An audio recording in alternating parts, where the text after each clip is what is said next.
quand la tristesse arrive, je sais tu es là, toujours près de moi. Bon mardi, bienvenue à votre émission La Victoire de l'amour. J'espère que vous allez bien. Aujourd'hui, c'est une journée très spéciale pour moi, pas juste parce que c'est ma fête, mais parce qu'aujourd'hui, ça me fait tout bizarre d'avoir 50 ans, pouvez-vous vous imaginer.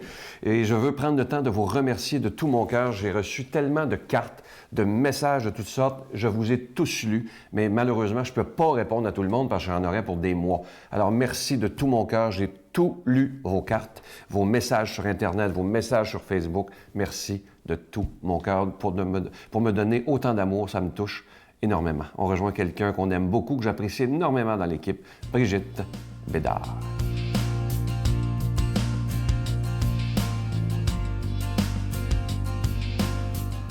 Bonjour tout le monde, encore une fois, bon matin. Alors aujourd'hui, j'aimerais vous parler du 11e commandement. Est-ce que vous le connaissez?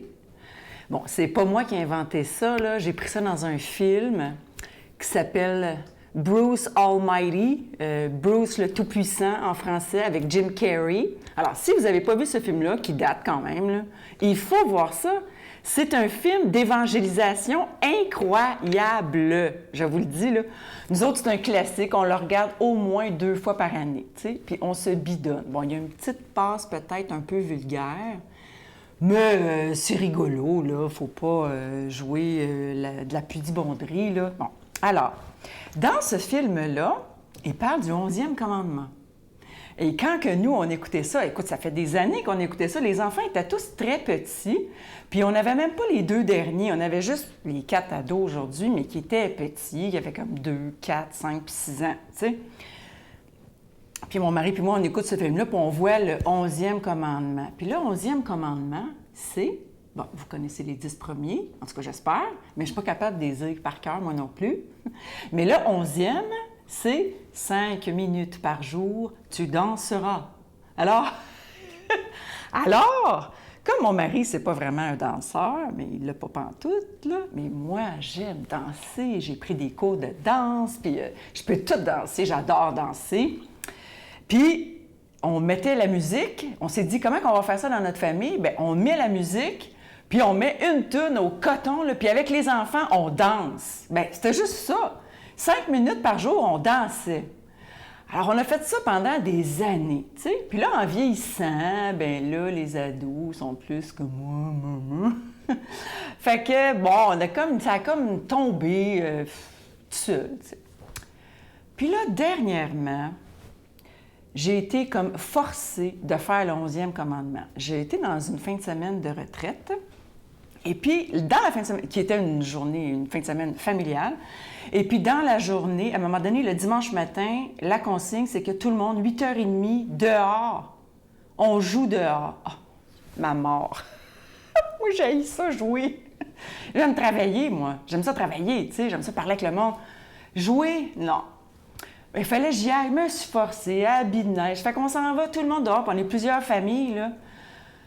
Puis là, on glisse, puis Fait qu'à un moment donné, je m'en vais en arrière, puis il y a la glace sur le lac.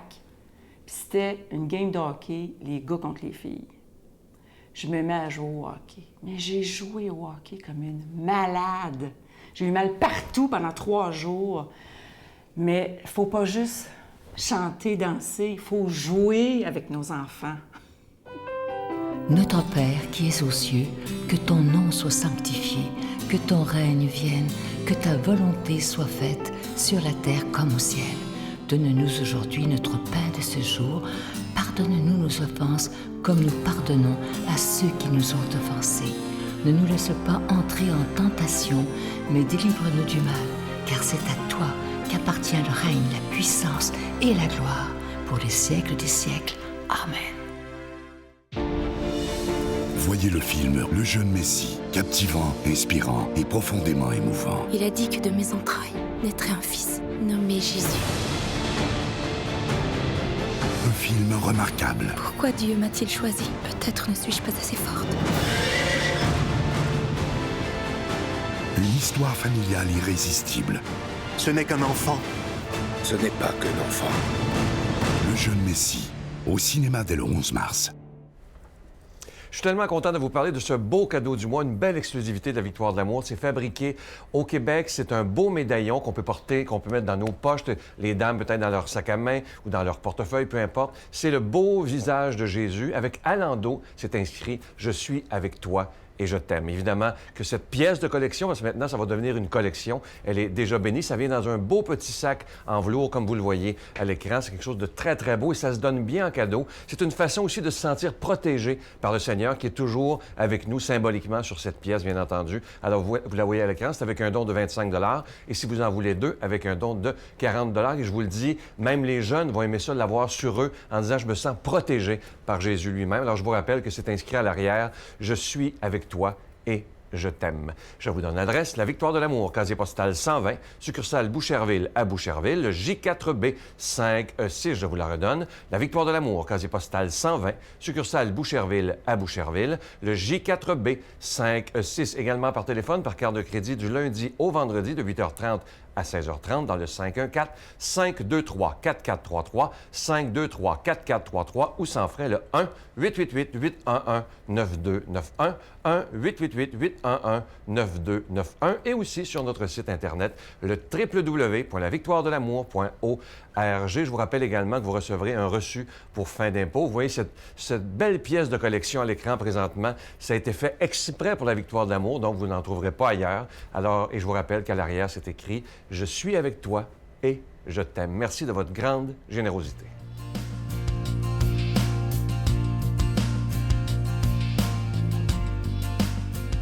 Mon Dieu, donnez-moi la sérénité d'accepter les choses que je ne peux changer, le courage de changer les choses que je peux et la sagesse d'en connaître la différence. Amen. Aujourd'hui, la parole de Dieu est proclamée par un laïc, Pierre-Luc Bordelot.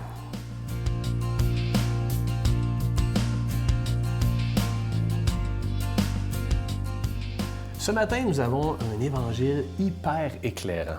Un évangile qui peut nous permettre de comprendre les phases de la résurrection.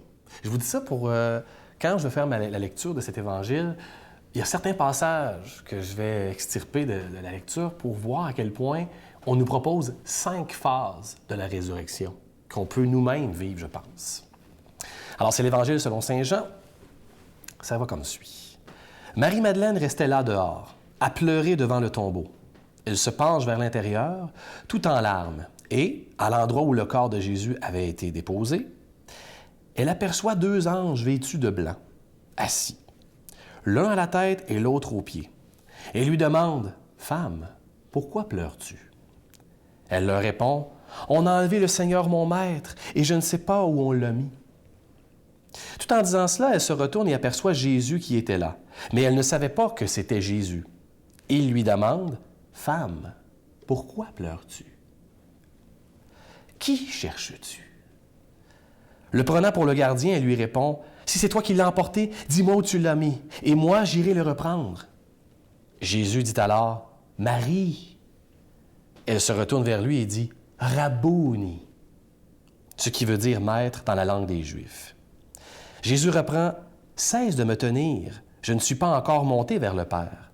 Va plutôt trouver mes frères pour leur dire que je monte vers mon Père et votre Père, vers mon Dieu et votre Dieu. » Marie-Madeleine s'en va donc annoncer aux disciples, « J'ai vu le Seigneur, et voici ce qu'il m'a dit. » C'est quand même un évangile assez éclairant, et je vous répète qu'il y a là-dedans, je trouve, 5 phases de la résurrection. Parce qu'on s'entend que c'est quand même Marie qui va découvrir Jésus. Ça y en prend un peu de temps, là, mais elle finit par le découvrir. C'est un petit peu à notre image aussi. Hein? Peut-être que vous allez vous retrouver. La première phase de la résurrection, je trouve là-dedans, c'est le désir de l'intériorité. Remarquez le passage, c'est écrit au tout début, « Elle se penche vers l'intérieur ». Je trouve ça quand même assez éloquent. Elle se penche vers l'intérieur, se pencher vers notre intériorité. Je pense que ça marque là un désir de l'invisible plus que du visible. Aller au-delà des apparences, se rencontrer au niveau spirituel. Ça commence là. Est-ce qu'on a ce désir-là de la spiritualité, de la foi, de la démarche intérieure? La deuxième des phases qui est super intéressante, c'est la tristesse, la peur et la colère. C'est ce qu'elle vit. Alors, et puis la phrase de l'Évangile qui est assez éclairante là-dessus, c'est « Femme, pourquoi pleures-tu? » Puisqu'elle est en larmes. Des fois, on est en larmes parce qu'on est carrément triste. Mais on le sent ici chez Marie-Madeleine, elle est non seulement triste d'avoir perdu Jésus, elle est en colère de ne pas le retrouver, puis elle a peur qu'il ne se passe rien. Alors souvent, là, suivant notre désir d'intériorité, on se retrouve confronté à nos peurs, à notre tristesse et à notre colère qu'il ne se passe rien. Moi, en tout cas, ça m'est arrivé, je ne sais pas pour vous. L'autre phase, on est à la troisième, c'est la recherche. Et la phrase qui dit ça, c'est « Qui cherches-tu? » C'est vrai. À travers tes actions, à travers toutes tes tâches au quotidien, à travers ce que tu dis, ce que tu fais, qui cherches-tu? Pas que cherches-tu, mais qui cherches-tu? Une question fondamentale, une question qui est là et qui, à travers tout ce qu'on accomplit, tu pourrais t'arrêter un moment donné et te dire juste cette phrase-là. Mais qui cherches-tu? C'est vrai, à travers tous ces tourments-là, qui cherche? C'est intéressant. La quatrième phase, c'est la prise de conscience, ou plutôt la reconnaissance. Dans la phrase « Marie », il dit « Marie ». Là, elle se retourne, elle le voit. Et là, elle dit « Ah, Rabouni ». Elle le reconnaît. Elle lui dit « Ah, maître, c'est toi ». Ça, je trouve ça tellement éclairant, c'est incroyable. Elle est à côté de lui, puis elle ne le voit pas. C'est fou, là, comment tu te dis « Voyons donc, ça n'a pas de bon sens ». Mais des fois, c'est comme ça, on passe à côté. Alors, elle le reconnaît. Elle le voit. Écoutez ce que je dis là. Elle s'aperçoit de sa présence. Elle confirme que c'est lui. Elle prend conscience qu'il est bien et qu'il est bel et bien là. Ça, c'est une démarche de résurrection. Il faut se rendre compte qu'il est là. Il faut goûter sa présence. Et on passe à côté de ça bien trop souvent. Alors, une phase immensément importante après le désir d'intériorité, la tristesse, la peur, la colère, la recherche, là, tout à coup, oui, il est là. Dernière étape, la cinquième quand même, qui est assez intéressante, c'est l'expérience de résurrection. Là, elle le vit, elle le sent, elle le voit. Et cette phrase-là, que je trouve dans l'Évangile, est assez, encore là, éloquente, c'est « J'ai vu le Seigneur, voici ce qu'il m'a dit ». Ça, c'est la dernière phrase.